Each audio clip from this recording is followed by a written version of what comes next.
A very good morning. Today I am creating a short video on current market status and how I am playing it. आप सबको पता होगा कि in last few days the market में काफ़ी गिरावट आई है। अगर मैं वो निफ्टी देखता हूँ, ज़्यादा निफ्टी में गिरावट तो नहीं आई है क्योंकि ये कभी गिरता ही नहीं जल्दी से। इसके लिए 5-6% गिरना एक बहुत बड़ी बात है। वहीं लेकिन अगर मैं स्मॉल कैप इंडेक्स देखता हूँ, क्योंकि ज़्यादातर स्टॉक्स स्मॉल कैप्स हैं, माइक्रो कैप्स या मिड कैप्स हैं, तो स्मॉल कैप इंडेक्स गिरा है करके 14%। और जो लीडिंग स्टॉक्स थे पिछले बुल मार्केट के, जो मतलब फिलहाल अभी जो बुल मार्केट चल रहा था उसमें से आप देखोगे RVNL, रेलवे स्टॉक ये है, ये करीब करीब डाउन है 35%। फिर अगर आप देखते हो इरकॉन, ये स्टॉक डाउन है करीब करीब 33%। फिर आप देखते हो टीटागढ़, ये स्टॉक भी डाउन है करीब 33%।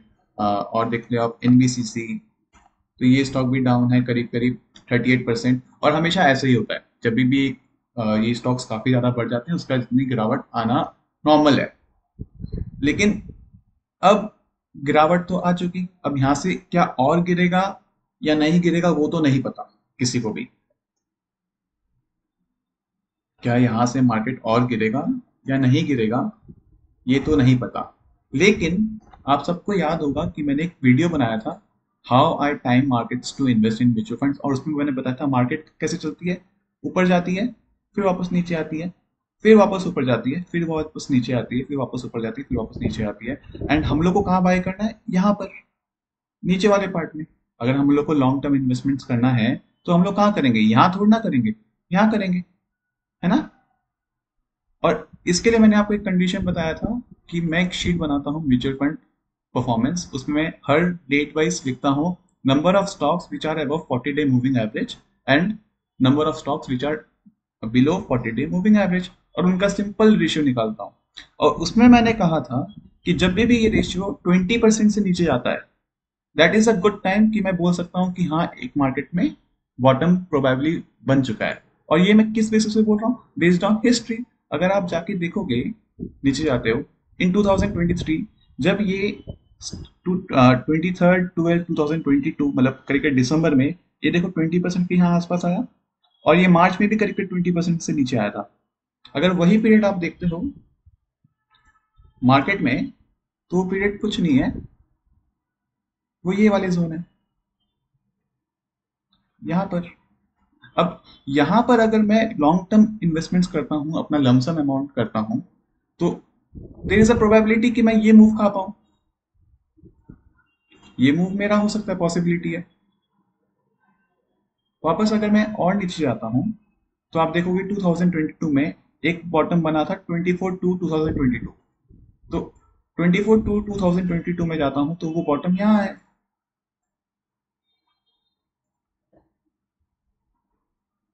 वो बॉटम यहाँ पर है। और उसके बाद हम लोग एक रैली मिला, और ये रैली ज्यादा बड़ा तो नहीं था, लेकिन करीब करीब ये रैली था आपका 15% का। फिर वापस एक और बॉटम जो बना था मेरा, वो बना था करीब करीब मई में और एक जून में। वो मई और जून का बॉटम कौन सा है? एक तो यहाँ पर और एक यहाँ पर। और उसके बाद हम लोग को एक रैली मिला, और ये रैली करीब करीब था कितना परसेंट का? 22% का। तो 22%, 15% कहीं बेटर है ना। अगर मैं इंस्टेड, अगर मैं कोई इन्वेस्ट करता हूँ यहाँ पर, या यहाँ पर लमसम अमाउंट लगाता हूँ, तब तो मेरे को पता है कि पक्का पक्का नुकसान होना है। सिंपली अगर वही अभी मैं करेंटली देखता हूँ, तो जो इन्वेस्टर्स लमसम पैसे अगर पिछले 2-3 महीने में लगाए होंगे यहाँ पर, वो सब अभी नुकसान में है। और वही अगर मैं पैसे अपने लमसम इन्वेस्टमेंट्स यहाँ लगाता हूँ, तो क्या यहाँ से ऊपर जाने के चांसेस ज्यादा है या नीचे जाने के चांसेस ज्यादा है? पता किसी को भी नहीं है कि यहाँ से मार्केट ऊपर जाएगा नीचे जाएगा, लेकिन चांसेस क्या है? तो मैं बोल सकता हूँ based on history, happening of this is probability, and इसी को बोलते हैं risk.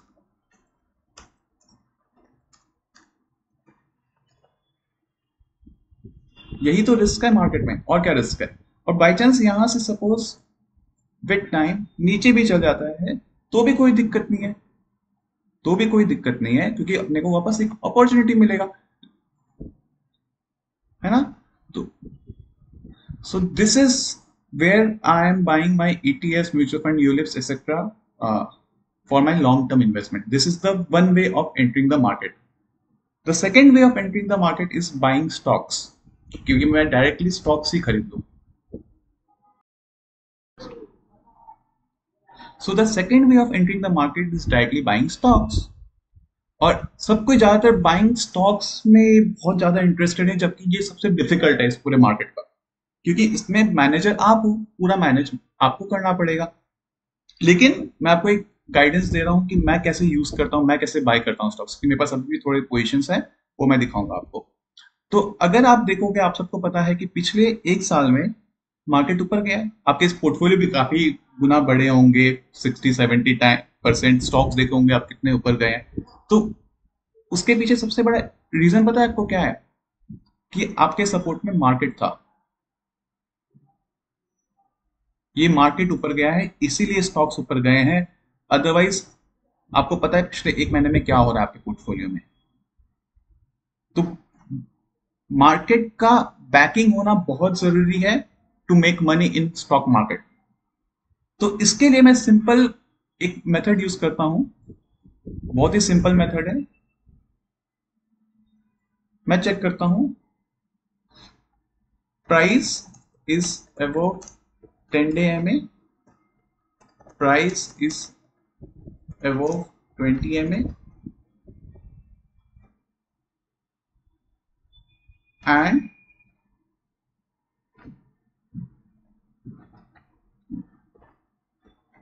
ten MA is above 20 MA. इसका मतलब क्या है? ये एक प्राइस है, ठीक है, ये प्राइस का मूवमेंट चल रहा है सिंपल. इन 2023 ये प्राइस का मूवमेंट है.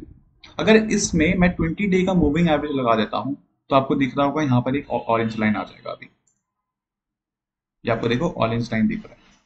और इसमें मैं 10 MA यूज प्लॉट कर देता हूं तो आपको दिख रहा होगा एक छोटा सा ग्रीन लाइन, वो है मेरा 10 day moving average.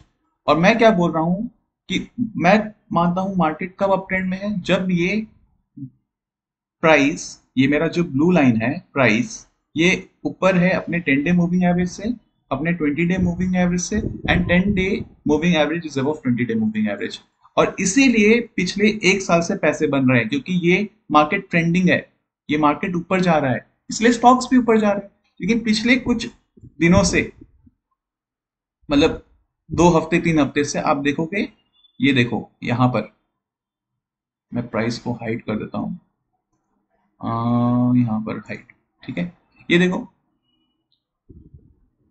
20 day moving average नीचे आ गया, 10 day moving average 20 day moving average के नीचे आ गया, और देखो ये देखो ये मार्केट भी गिर रहा है. यही तो हो रहा है ना, ये देखो मार्केट भी गिर गया.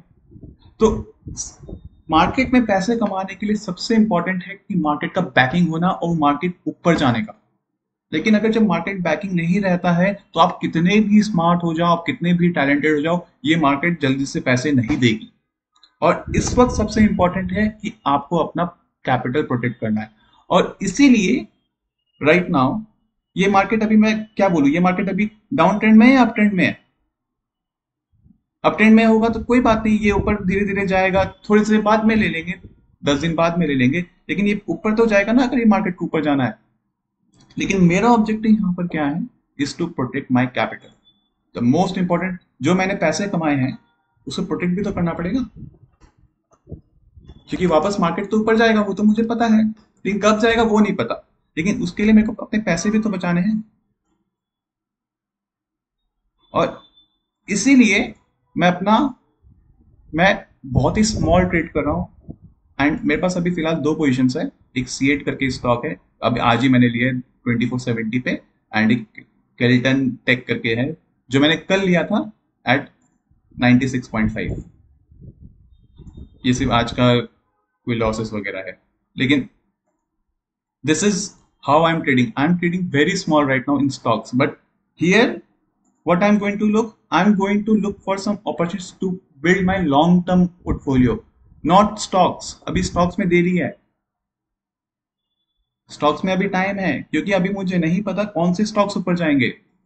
अभी इन स्टॉक्स को अपने अपना काम करने दो, पेशेंटली वेट करो। ये पीरियड ज्यादा दिन नहीं रहता, लेकिन जब ये पीरियड खत्म हो जाते हैं तो ऐसे पीरियड्स मिलते हैं, ये पीरियड्स मिलते हैं और इसमें पैसे बनते हैं।